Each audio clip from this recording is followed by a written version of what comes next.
Hello, my name is Barbara Eckes, and my presentation is on vaccination of children under 18 to reduce vaccine-preventable diseases. Since children are minors, this means I will be focusing on parents as the population. In my presentation, I plan to review the background, factors, theories, intervention strategies, and ethical concerns associated with how vaccination or vaccine hesitancy with parents and their children under 18. According to the WHO in 2020, global vaccination coverage dropped from 86% in 2019 to 83%. Due to COVID-19, an estimated 23 million children were not vaccinated, 3.7 million more than 2019, and the highest number since 2009. The number of completely unvaccinated children increased by 3.4 million, and 1.6 million girls were not fully protected against HPV compared to the previous year. Parents are growing more hesitant to vaccinate their children due to questioning the safety and not seeing a need to vaccinate against preventable diseases.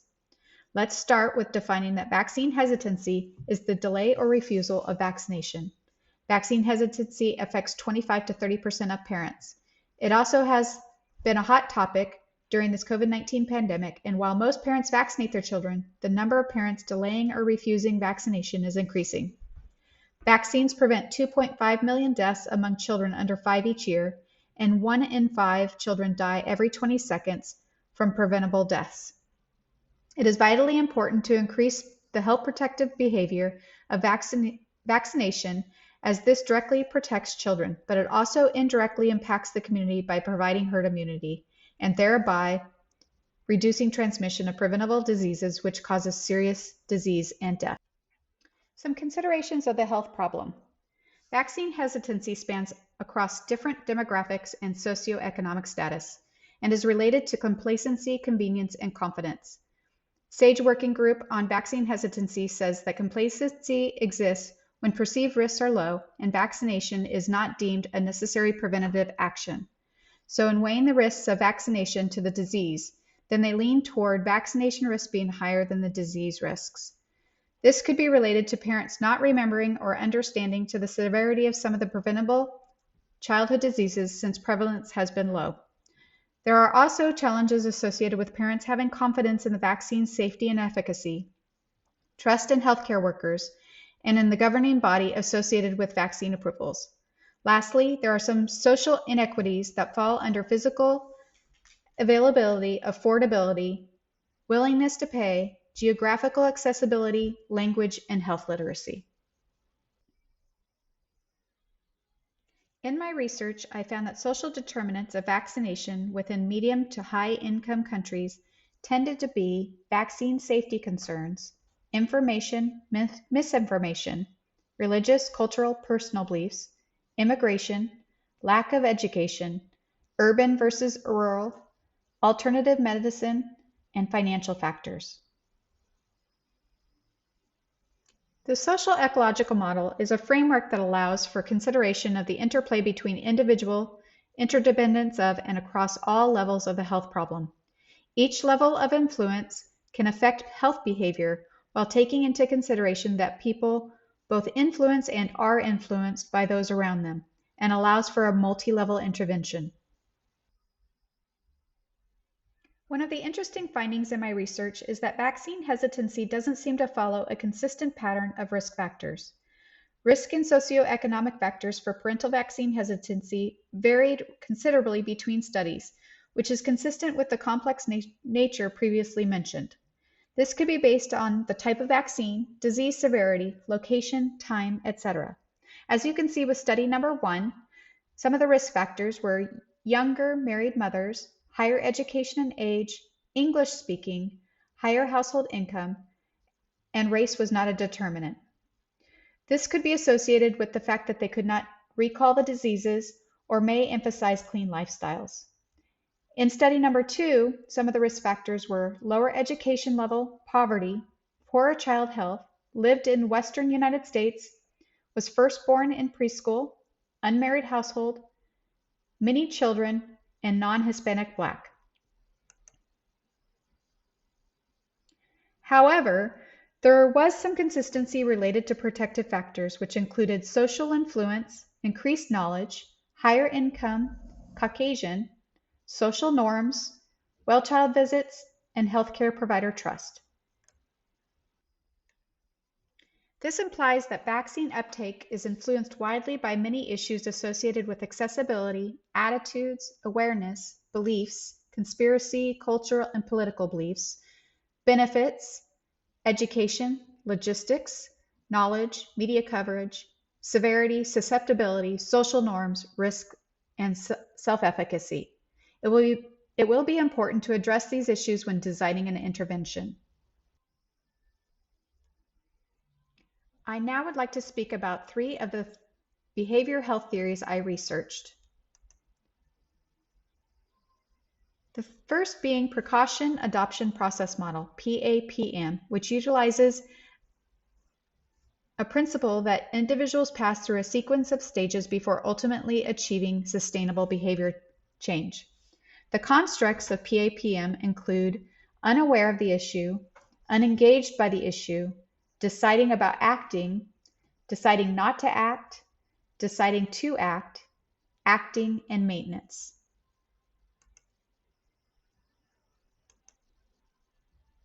In my etiology research, I found that parents were more inclined to vaccinate their other children. Higher perception of vaccine benefits was less likely to be unengaged, undecided. Attitudes and beliefs surrounding benefits, risks, and harms were critical. Being undecided was influenced by cost, lack of knowledge, risks, or doctor's recommendation. Awareness of the vaccine was an important predictor of unengaged, and risk, lack of confidence, lack of perceived susceptibility, severity were less likely to vaccinate. One intervention strategy I found grouped parents into 2 categories of flexible hesitant and rigid vaccine hesitant. They found that rigid parents did not change their decision much. Flexible hesitant parents vaccinated based on positive social influence, increased knowledge, and positive attitudes. There were consistent themes throughout each of these studies of parental awareness, physician recommendation, previously vaccinated siblings, positive beliefs, and attitudes towards vaccines were positively associated with a child being vaccinated. Whereas lack of research, lack of confidence, conspiracy beliefs, concerns with risks were correlated with lower odds of being vaccinated. The results indicated that intervention strategies should be tailored for more flexible hesitant parents and focused on the excellent safety profile of the vaccine, the need to consult a healthcare provider, and discussions with other members from the community who have vaccinated their children.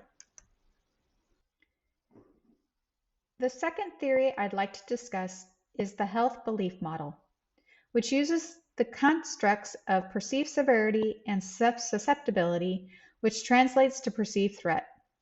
While weighing perceived benefits and costs results in an anticipated net gain of appraisal and helps determine the likelihood of action taken toward the behavior.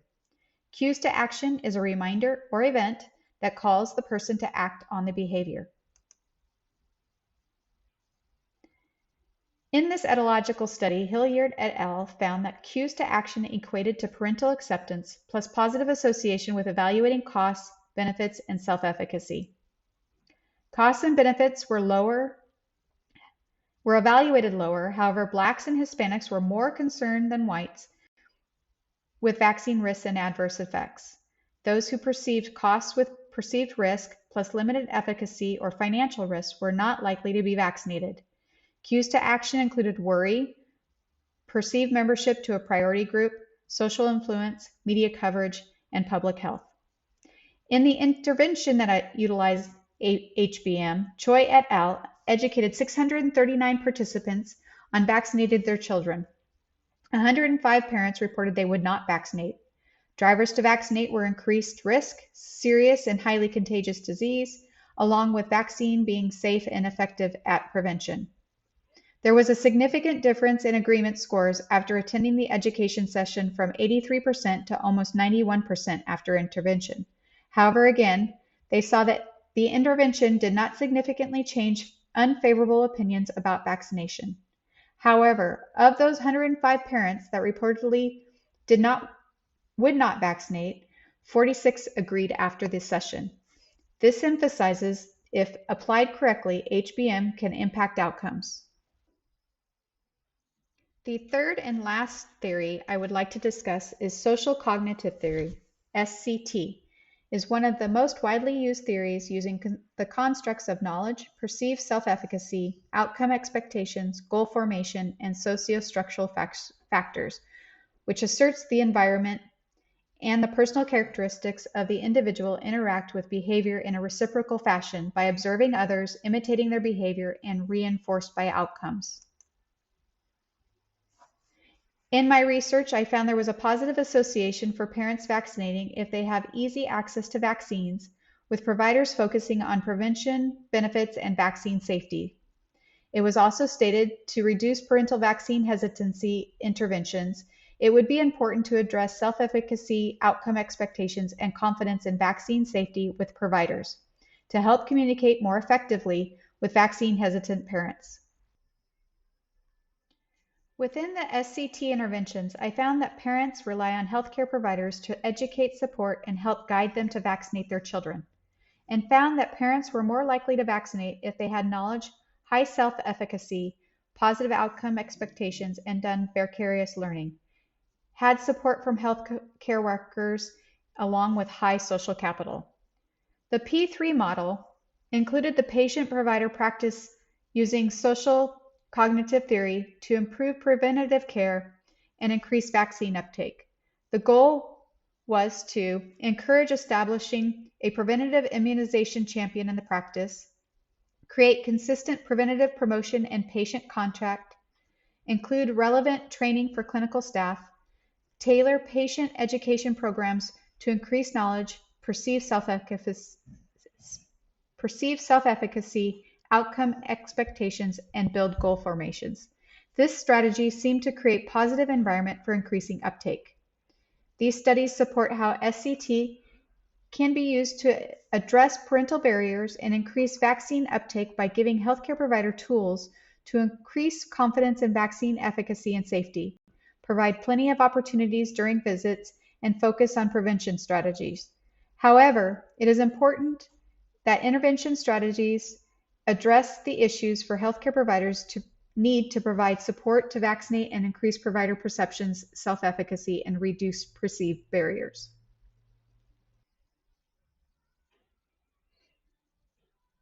In my research, it became apparent that a mixed theory was likely the best plan in dealing with this complex issue to increase vaccine uptake with children. While parents are the decision makers, there are several factors that can influence their decision. I found that knowledge was a large influence on parents to vaccinate, as were concerns about efficacy, side effects, and if there is a need for vaccination. I plan to use a variety of strategies that worked well in other interventions and believe would be successful if combined to create one intervention strategy using SCT and HBM. As previously mentioned, I found that parents were influenced by their healthcare providers' positions on vaccinations, and targeting pregnant first-time mothers could be used as a teachable moment. My suggestion is for these pregnant or new parents to meet with a healthcare educator in small group that could build a relationship, increase knowledge, and address concerns related to common risks and susceptibility issues with newborns. Over a few short clinics, this will allow for the provider to become a referent connection for parents. Within each of the education clinics, the instruction will be guided by the SCT and HBM constructs and geared toward increasing knowledge, supporting the need for the importance of vaccination through perceived threat appeals, while building self-efficacy, addressing misinformation and communication concerns, while allowing parents to come along with cues to action and reminders, well-child appointments, and expected vaccine schedules. And keeping the clinics to only a few short meetings and coupling it with addressing new parent concerns, this will provide a benefit to parents. There were a few ethical concerns within my intervention. There were concerns with providers struggling with their own perceptions, self-efficacy, and barriers which negatively impacted vaccine uptake. It will be important to adequately strengthen these issues so that trust and relationship building can occur. Another issue is this intervention relies on parents having the ability to make these meetings, which could be a barrier if they are not offered at convenient times. In addition, if not handled properly, discussing misinformation and disinformation could create increased vaccine hesitancy and/or increase a parent's distrust in the provider or organization. Since knowledge was one of the highest motivators to vaccinate, it will be important to adequately address concerns for vaccine hesitancy. Lastly, this intervention may not allow enough individual time in a group setting. Thank you for listening to my presentations, and I'll finish off with my references.